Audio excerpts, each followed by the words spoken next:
Hi, my name is Jessica Bettendorf, and I am doing my presentation on the LGBTQ community.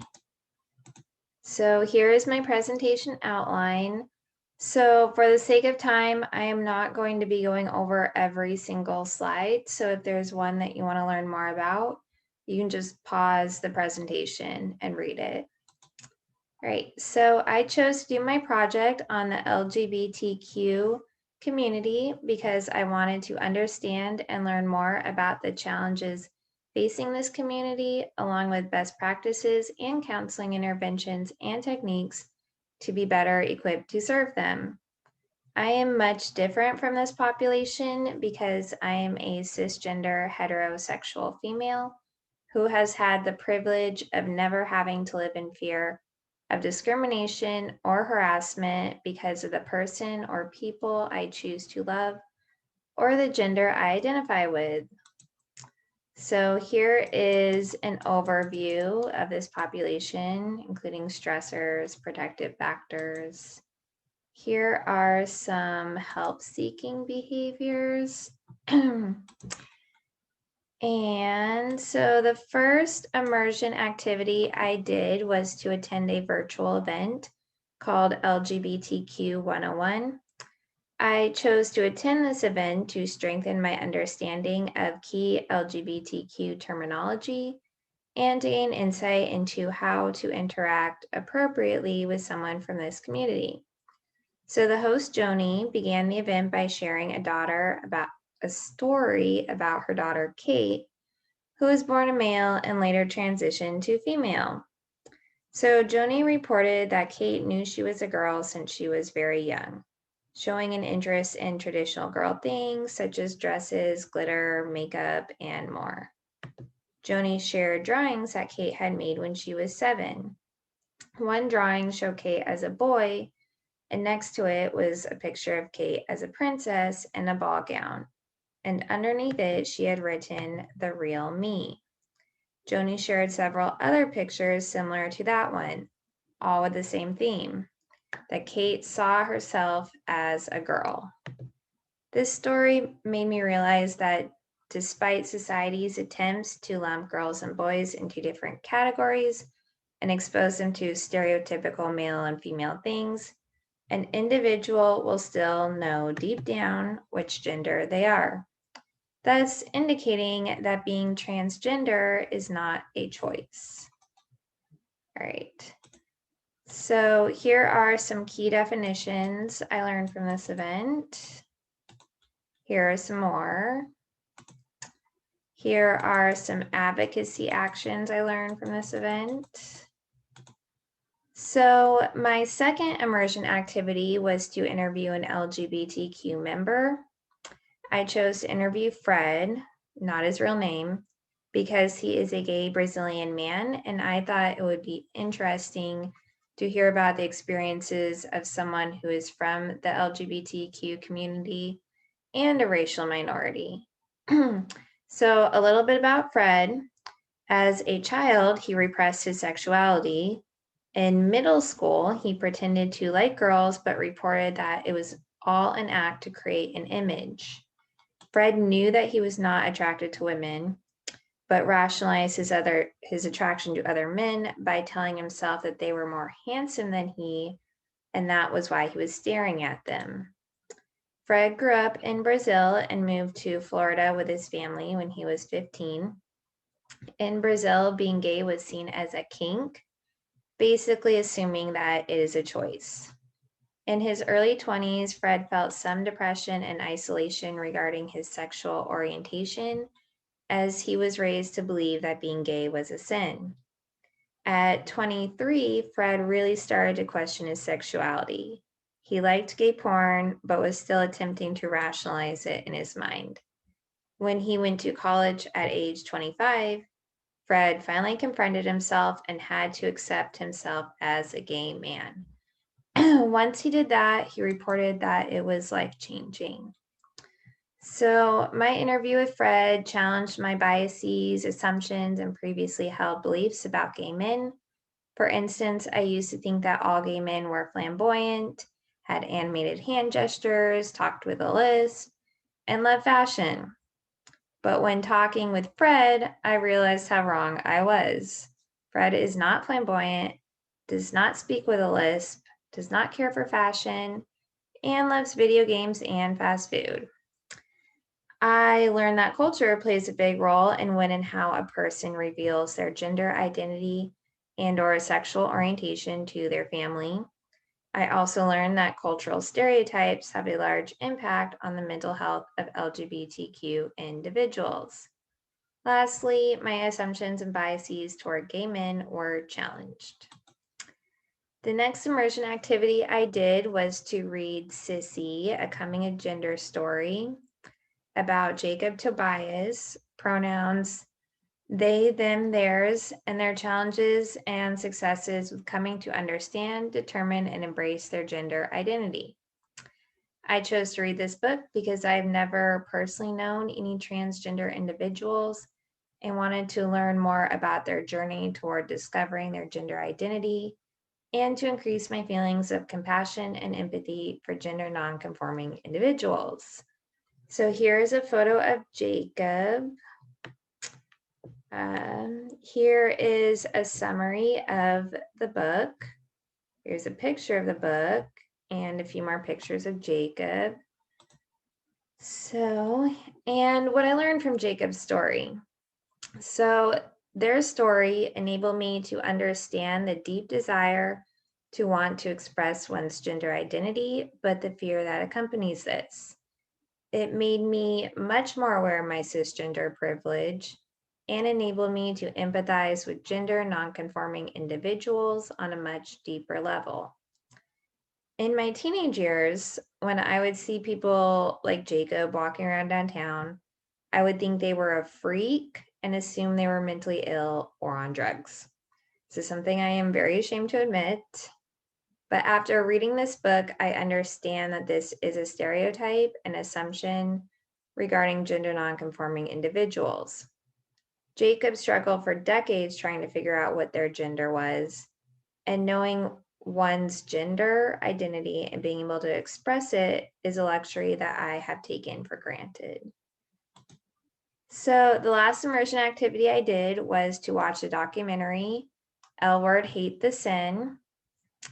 So there's one quote that kind of just sums up the whole film perfectly. Cameron, a Black lesbian who is in a committed relationship with a white woman, said, "I don't want to die a lesbian. I want to be a better person." Cameron even prayed every night that God will take away her homosexuality. So there were two other stories that resonated strongly with me, which are on the next slides. So the first one is Renee's. I encourage you to read it. Next one is Susan and Beebe's.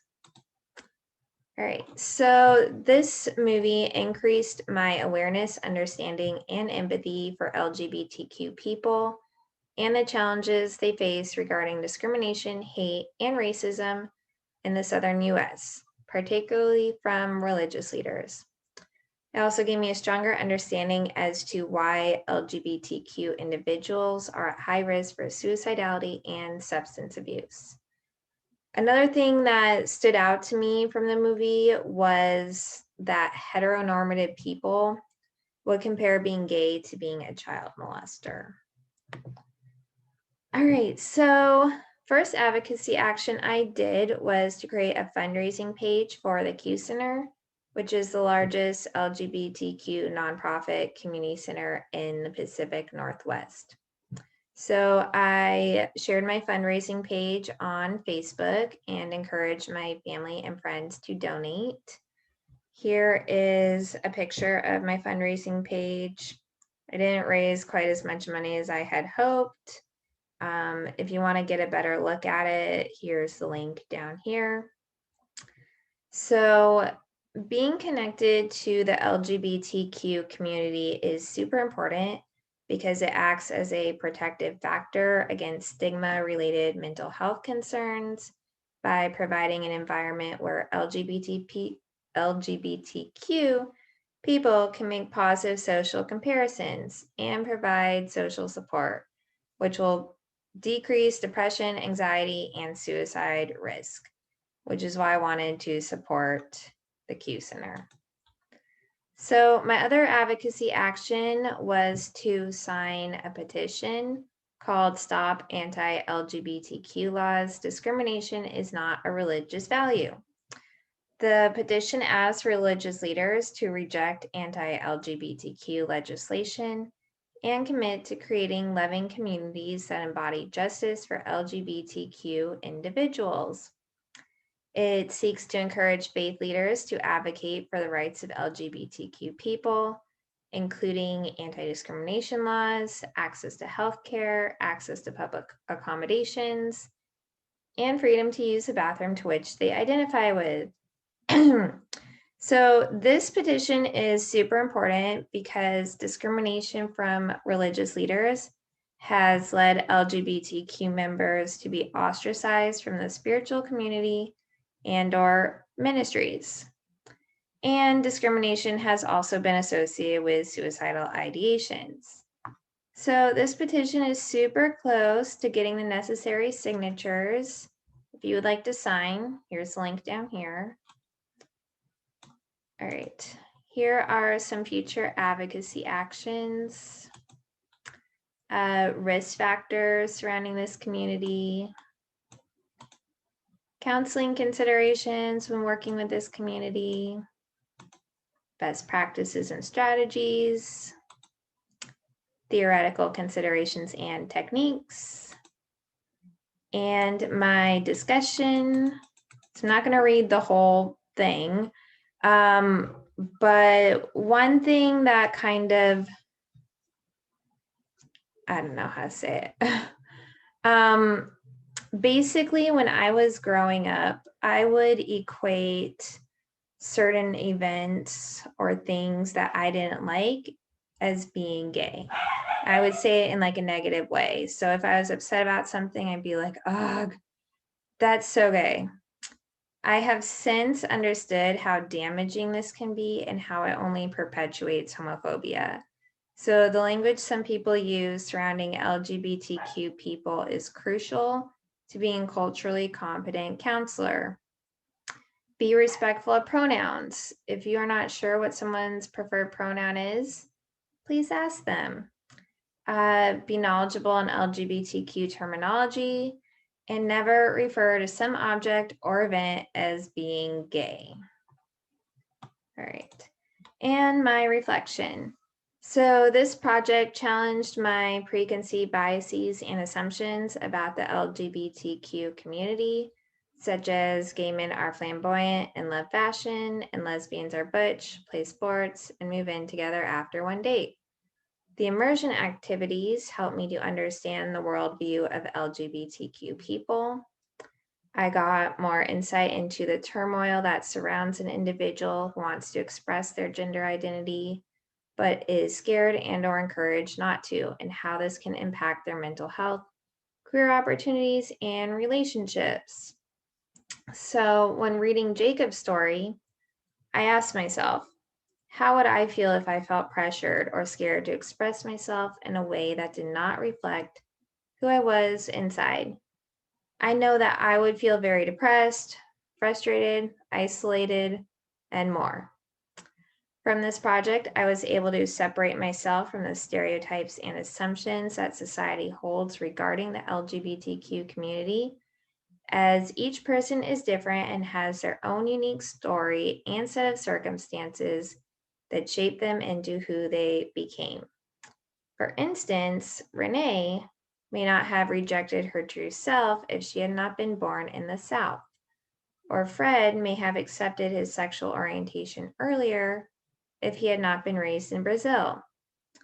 I believe when working with LGBTQ people, counselors should consider the client's protective factors, such as support system, family involvement, job satisfaction, and hobbies and activities, or lack thereof. From doing this project, I feel like I can understand LGBTQ people's struggles much better and the risks they face to their mental well-being. which will help me to be a more compassionate, empathetic, and understanding counselor. Lastly, the most important thing to remember is that being LGBTQ is not a choice. It is how one was born. All right. And my references. And here's some more. All right. Thank you for watching. Bye.